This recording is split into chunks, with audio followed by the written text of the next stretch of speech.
Where there's thunder, there's lightning. John Nada. Yet another new year is upon us, and my hope for you out there in radio land is to have another productive and another enriching new year. One thought that has come to mind is the idea that sex is always transactional with women. This has, of course, been joked about when we compare marriage and dating to prostitution. Perhaps this is why so many women scratched and scraped for so-called sexual liberation. Within marriage, their tokens were only good at the company store. With constraints lifted and the foundation destroyed, women were keen to realize they could maximize their transactional potential with more partners. In the wake of it all, though, we saw the destruction of the family and any hope at a meaningful relationship between men and women. I am not altogether convinced that most women enjoy sex, and of the ones that do, it is with only the brutish of men, in order to satiate the gina tingles of a bygone primeval era. For most, sex is a Visa card to material objects. There is no real love or connection. In fact, there may be a real disgust on the part of the woman toward her provider husband or boyfriend. Women seem to always be waiting with hand out. We are told women are the creators of society simply because they incubate and deliver life. But what is the ovary without the sperm to fertilize it? For without the additive of man, there would be no life to incubate or come forth. Most of the greatest prose, the vaulted ceilings of centuries-old marvels, the sciences which have improved life, both male and female, and even the very society itself have been molded by the mind and hands of men. Yet we are told to hail the feminine mystique and reminded daily that society thinks we are inept. Even the microcosm shows us this. Many men have hobbies of music creation, leather and woodworking, and many mechanically inclined pursuits, while the average woman is content to add to her shoe collection. Most women seem unable to function on their own, not staying single for very long and going from relationship to relationship. Many of us men have known long periods of solitude and have been single for long periods of time. As a result, many of us have been afforded valuable time to reflect and conduct self-introspection. It seems, in my experience, the breakups with women were always the same. There was a cooling off period, a possible, however implausible, explanation always given, and finally, after much ambiguity, an ending to the thing. Many times to see the girl a week or a month later hanging off of someone else's arm. The realization of hypergamy and Berfault's law, as profound as they are, could not match one of the most fundamental things a man can realize within Mgtow. I wasn't the problem. And men, you are not the problem. You, as am I, are people with hopes, dreams, and aspirations, much as anyone else, trying to make it in a society that rather would have you do what it asks and make sacrifices without being able to ask even so much as one question. Now, there is the great debate within Mgtow as to the question of prostitution and pump and dump or one-night stands. There are the Mgtows that say you should be completely monk, remain completely monk, and have no interaction whatsoever. There are the Mgtows that say you can date a woman, but just don't have her live with you, and certainly don't marry her. I think the consensus that we can all come to an agreement on is, of course, you don't want to cohabitate or marry a woman. And then there are the Mgtow that say, don't even worry about dating, don't even worry about relationships, just do strictly prostitution, pay a professional, or one-night stands. Or friends with benefits is another way of saying it. While all these are possibilities, And I'm certainly not going to be the one to say that a Mgtow must do A or B, or a Mgtow must do B or A.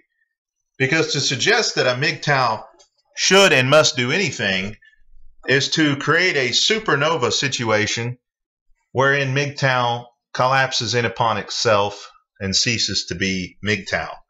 Kind of like when to say the Tao, to speak the Tao, makes it no longer the Tao. It just is, it's just there. And obviously we're men going our own way, so I cannot suggest to you that this path is the correct one or that path is the correct one. What I'm getting at with this, though, is another thing that Mgtow has caused many to consider is that there are condoms for unwanted pregnancy and protection against STDs. But there is nothing that can protect a man against a false rape allegation. There is nothing you can do, and even when exonerated, you are still sent out to the island of Elba in exile. That is to say that there are protections when it comes to diseases. There is somewhat of a protection when it comes to unwanted pregnancy. But there is nothing that I'm familiar with that can protect you from being accused in today's society and climate, which makes Mgtow the only logical step for many men. It's the only sane choice in an insane world. It's the only choice one can make in a society that has now decided that it's no longer innocent until proven guilty, but rather guilty until proven innocent, and still guilty even after being proven innocent. There is no protection in our society against the false rape allegation. Take that into consideration, men, when you walk on your path. Take that into consideration in the choices that you make in life. Women seem not to understand the realities of marriage. The idea of a moment in time centered around them, complete with expensive clothing, expensive decorations, and all eyes on her, is appealing. The mimicry on their social media of the flashes they see of the Kim K life leading up to their big day is exciting. Once the confetti is swept up and the streamers are trashed, the reality then sets in along with that, which is the boredom. And for women, nothing is worse than boredom. Now, a couple of weeks ago, I heard an old video. It had been out in 2016 or something like that, and I can't remember whose video it was, but they were stating that another person who has kind of been in the Mgtow content producing sphere, if you will, but has never really come out and expressed a whole lot of support of Mgtow or really that they've kind of been wishy-washy about it.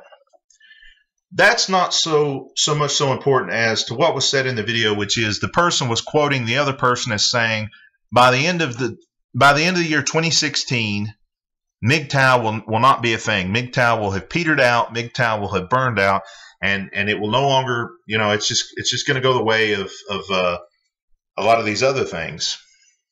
And here we are at the beginning of 2019, and that statement couldn't have been more wrong than what it already was. Because not only by the end of 2016 was Mgtow growing exponentially and exploding and reaching more and more people. I mean, look at the Mgtow Reddit. The numbers have only grown since 2016. The number of Mgtow content producers have only grown since 2016, and that's despite Big John being excommunicated by the powers that be, his channel being taken away. That's despite some of the other Mgtow content creators that have been silenced. Their voice is still out there. Their videos are still there. They're still accessible to people. But the strength of Mgtow, and it's been parroted time and time again, of course, is that we are not a movement. There's no leader to target. There's no leadership to put pressure on. You cannot snuff out and you cannot smoke out a person's personal choices, and especially since these aren't personal choices. My personal choices in the way that I do Mgtow does not necessarily align with the way you might do Mgtow, or the way TFM does Mgtow, or the way Paul Proteus does Mgtow, or Human does Mgtow, or Vincian or Mountain Mgtow does Mgtow. All of our Mgtow looks different. All of our Mgtow is unique to us. There's no central core. There's no central leadership to attack. There's nothing to tear down because it exists within us and we walk it personally. And so it makes me laugh when I hear a statement like that was made, because they couldn't have been more wrong about Mgtow and the direction that Mgtow is going in. So not only is Mgtow not going away, but Mgtow is growing bigger and it's reaching more and more people every day. I think, when I first heard the term Mgtow, which was back in about 2008, maybe there was a forum and it had a few guys, 20, 30 guys on it. And now you've got an entire Reddit that has upwards of thousands of some people. How do you stop a philosophy, basically? A movement, sure. An ideology to some extent, sure. But a philosophy, an internalized lifestyle choice that thousands, if not millions of people or more adhere to, and it looks different for every person, how can that be stopped? How is that ever going to die out? I mean, in my mind, freedom and freedom of choice and living your life the way that you see fit is not something that's going to ever be uncool or is ever going to be, something that's going to die out. I think more and more people want to live their life that way. They've just been scared to do so. They've been told that if they don't toe this line or they don't say this thing off the script, that they'll be, censored and excommunicated, and all these statements will be made about them. And the simple fact is that people are just ready to live their life the way they see fit, and the consequences and all the fear tactics and shaming tactics, has been thrown to the wind. And so not only will Mgtow continue to grow, it'll grow in this year, 2019, and onward, and we'll see more and more people deciding for themselves what's best for them and throwing their chains off and living life the way that it was meant to be lived, and that is in freedom. Guys, as always, go your own way or don't. The choice is yours.